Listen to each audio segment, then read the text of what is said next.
I feel like I'm really seeing a lot. So there's so many layers to this issue.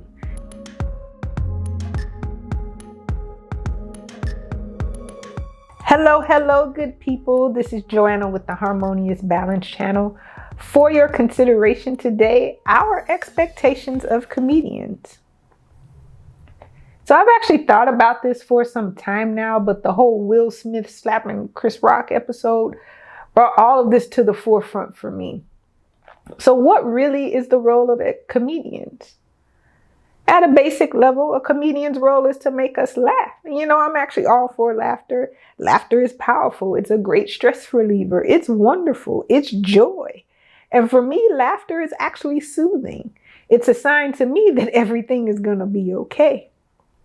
The ability to make someone laugh, especially as a comedian, takes great skill. I admire the wit, especially the quick wit. I love to laugh, but I don't consider myself to have a quick wit, so I really admire that in other people. Comedy can also be very highly intellectual, and I find comedians to be very empathetic. They usually are harmless in their intentions and have experienced trauma and pain for themselves. The flip side to that is that laughter and comedy can be used as defense mechanisms. And it can be used to diffuse situations or as a form of retaliation. What makes comedy so dicey is that everyone doesn't have the same sense of humor. Not only that, many sources of deep pain and childhood traumas stem from being teased and being the butt of someone else's joke. Sometimes the one telling the joke was mean-spirited. Other times they weren't mean-spirited, but the impact of their joke was nonetheless painful.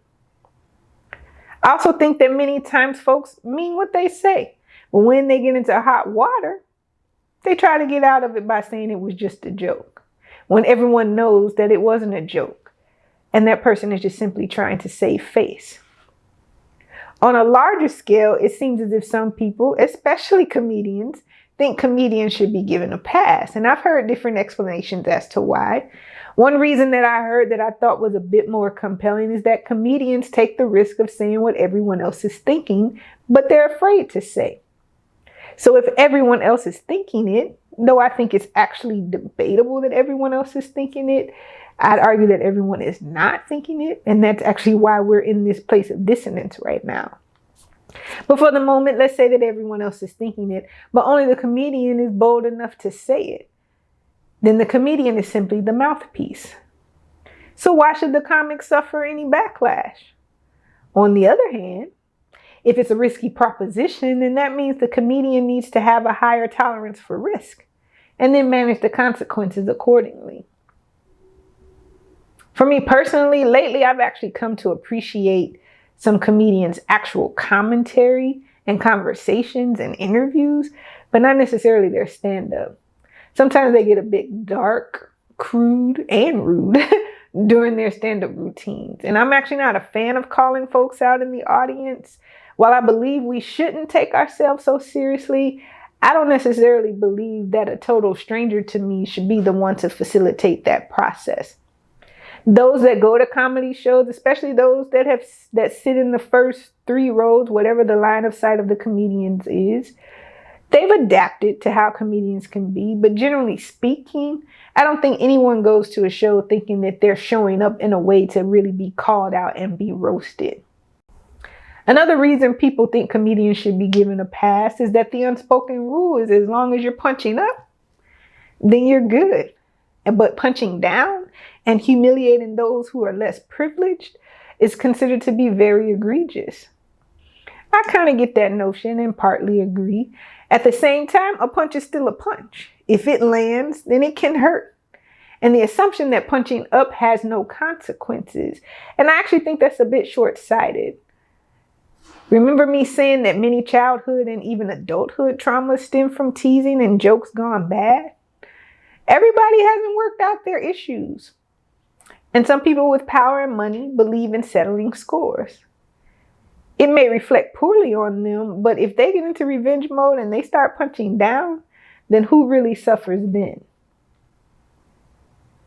The last reason for giving comedians a pass is that they are usually considered to be our truth tellers in society. To me, it is sheer brilliance to be able to tell the undeniable truth in a funny way, to be able to break down complex matters into funny, digestible pieces. The intelligence behind that is really fascinating to me. What I wonder about, though, is how much better off are we for it? Whose hearts are actually shifting for the better because of a comedian's or a satirist's take on something? I'm concerned that the audiences are essentially the choir, as in they're preaching to the choir. The people that actually need to hear them aren't interested in hearing them.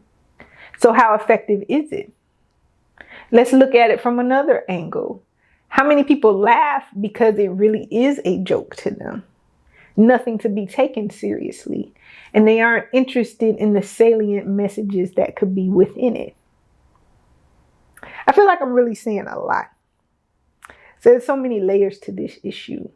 It seems as if comedians and audiences have abided by unspoken rules.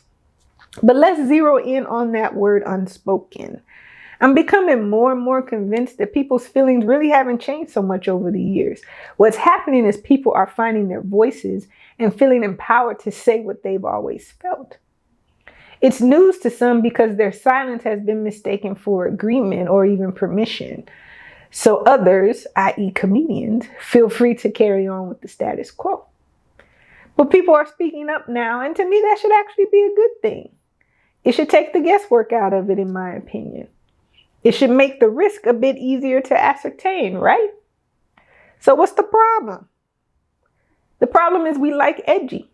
Some comedians like to push the boundaries, and that's what makes their audiences love them. That now leaves the question of who gets to mark those boundaries, the audience or the comedian. But I actually think we know the answer to that.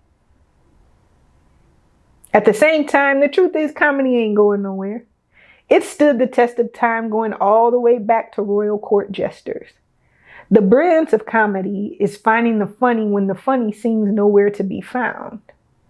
Those who do it well and those that have longevity in their careers know how to adapt and evolve with the times. And those who do not evolve, well, again, I think we know what happens. That's all I wanted to share right now. Please know that my intention is never to be messy or controversial. Take these ideas for what they're worth to you as I simply offer my thoughts for your consideration. I will see you later, good people.